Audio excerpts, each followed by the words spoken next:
Martin Luther King's statue may have been standing in the nation's capital for just over a decade, but he's been a central figure in American history for more than 60 years. I'm so grateful to him for his sacrifice. I mean, he paid the ultimate sacrifice so that we could be free and have the same rights as everyone else. And so the level of gratitude and appreciation that I have for him is immeasurable.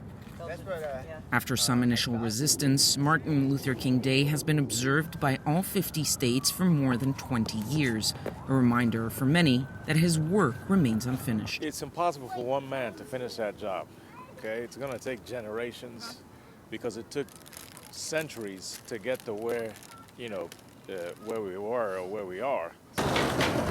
Dr. King's dream of equality is now under threat. Republican states are making it harder for minorities to vote, while Joe Biden and the Democrats have so far failed to pass key legislation protecting voting rights. A lot of what King did and what King marched for is very important today because, as you know, the Supreme Court gutted the Voting Rights Act several years ago.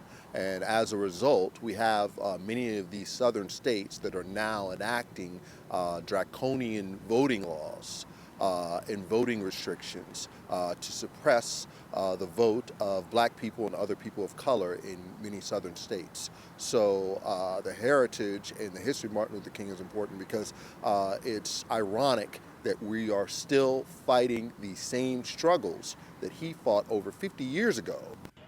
Ahead of what looks like a doomed vote in the Senate, Dr. King's family issued an urgent call to the president and a dire warning that failure to protect voting rights would risk rolling back decades of gains and jeopardize U.S. democracy.